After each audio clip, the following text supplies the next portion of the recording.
কসবা কাণ্ডে তোলপাড় রাজ্য রাজনীতি, তার মধ্যেই অমিত মালব্যর এক্সে পোস্ট এবং সেই পোস্ট ঘুরে এবার বিতর্ক। এক্সে পোস্ট করে বিতর্কিত মন্তব্য অমিত মালব্যর। তিনি বলছেন Paschimbanga rape capital of India. আক্রমণ বিজেপি নেতা অমিত মালব্যর। অমিত মালব্যের পোস্টে এখন বিতর্কের ঝড়। ঠিক কি লিখেছেন অমিত মালব্য, এক্সে কি পোস্ট করেছেন, আরো বিস্তারিত বিষয়ে তথ্য দেব। মৌমিতা চক্রবর্তী রয়েছেন টেলিফোন লাইনে প্রতিনিধি। মৌমিতা, দেখো অমিত মালব্য তিনি পোস্ট করে লিখেছেন যে পশ্চিমবঙ্গ এই মুহূর্তে coat unquote rape capital of India, দেশের ধর্ষণের রাজধানী বলে উল্লেখ করেছেন তিনি।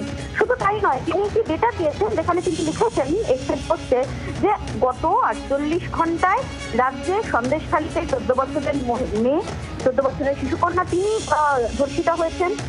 গত 38 ঘন্টায় 10 বছরের বাঁকুড়ার একটি মেয়ে তিনি চকলেট কিনতে গিয়ে ধর্ষিত হয়েছেন। কল্যাণীর একটি রেপের ঘটনা, ধর্ষণের ঘটনা উল্লেখ করেছেন, গতকাল রাত্রিটা হয়েছে। মালদায় একটি 8 বছরের মেয়ে, তার সঙ্গে ধর্ষণের ঘটনা ঘটেছে। এবং বারাসাতে একজন মাইনর গার্ল, তার সাথে সেক্সুয়ালি হ্যারাসমেন্ট হয়েছে, শ্লীলতাহানির ঘটনা ঘটেছে। 48 ঘন্টায় 5টি ঘটনার উল্লেখ করে তিনি লিখেছেন যে এরপরেও রাজ্যের শাসক দল তৃণমূল চুপ করে বসে রয়েছে, তারা সাইলেন্ট। পুলিশ কোন রকম ভাবে কাজ করছে না, পুলিশ ইনঅ্যাক্টিভ, এবং এই মুহূর্তে ধর্ষকরা ফ্রিলি যাতায়াত করছেন, ফ্রিলি ঘুরে বেড়াচ্ছেন। এবং সেই কারণে তিনি লিখেছেন যে এই মুহূর্তে রেপ ক্যাপিটাল অফ ইন্ডিয়া। এক স্ক্যান্ডাল পোস্টে তিনি লিখেছেন যে এটা কোনোভাবেই গুড গভর্নেন্সের পরিচয় নয়। পশ্চিমবঙ্গ মমতা বন্দ্যোপাধ্যায়ের শাসনে নৈরাজ্যে পরিণত হয়েছে এবং এটা এখন অপরাধীদের স্বর্গরাজ্য বলে তিনি উল্লেখ করেছেন।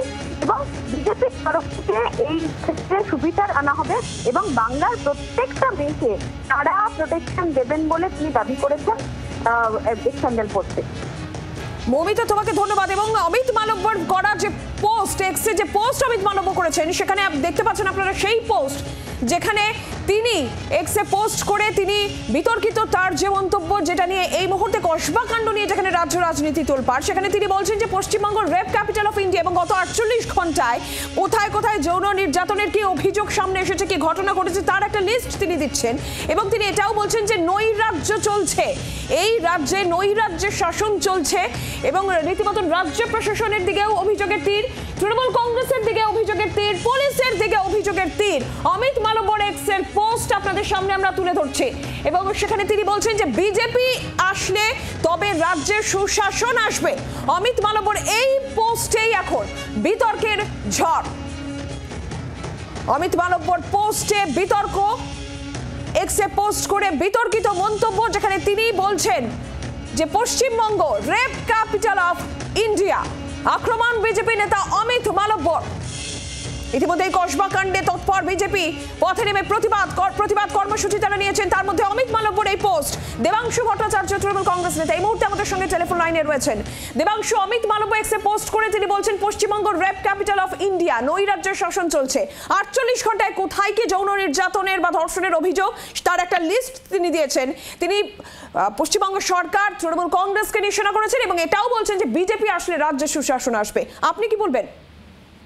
এরকম একজন অসভ্য লোক যে একটা গোটা রাজ্যকে এভাবে অসম্মান করতে পারে, শুধু মমতা বন্দ্যোপাধ্যায়ের বিরুদ্ধে শত্রুতা, তৃণমূল কংগ্রেসকে অপছন্দ বলে একটা গোটা রাজ্যের নামের সাথে রেপ ক্যাপিটালের মতো একটা শব্দ জুড়ে দিতে যে দুবার ভাবে না, সেরকম রাজনৈতিক দল যদি বাংলার মাটিতে ক্ষমতার স্বাদ পায় তাহলে বাংলাকে তারা বিক্রি করে রেখে দেবে।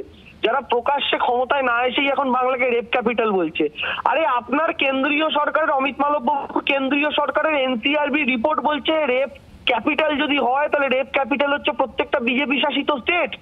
এনসিআরবি রিপোর্টে দেখুন, মহারাষ্ট্র, রাজস্থান, এই রাজ্য আর উত্তরপ্রদেশ, এই রাজ্যগুলো 1, 2, 3 র্যাঙ্কিং করছে, পশ্চিমবঙ্গ অনেক দূরে।